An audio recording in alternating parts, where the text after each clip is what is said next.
иқдоми пешгирифтаи меъморон боиси дастгирист, зеро меъморӣ ва сохтмон ин маҳаки рушд, инкишофи давлату давлатдорӣ, ободу ободкориҳо, шаҳру шаҳрсозӣ, меъморӣ ва шаҳрсозӣ, расидан ба мартабаҳои олии ин соҳа тӯҳфа кардан ба наслҳои имрӯз ояндаи миллат мебошад. Шаҳри Душанбе яке аз майдонҳои васеи сохтмонӣ табдил ёфтааст.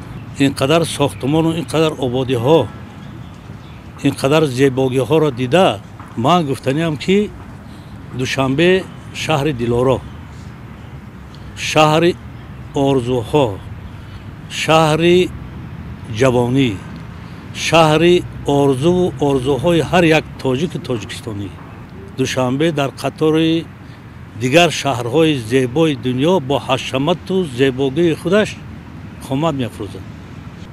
15 соли охир касе ки ба шаҳри Душанбе пойтахти Тоҷикистон омадаасту аз ин қадар дигаргуниҳои азими имрӯза дидан мекунад, воқеан ангушти ҳайрат мегазад. дар ҳақиқат Душанбе симои худашро дигар кардааст.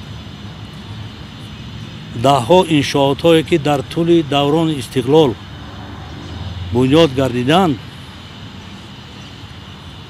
бахусус дар шаҳри Душанбе аз ояндаи дурахшони шаҳри Душанбе башорат медиҳад. солҳои охир корҳои эҷодии худамро идома дода, роҷеъ ба дастовардҳои меъморон ва сохтмончиён якчанд китоб таҳия кардам ва ба нашр расондам.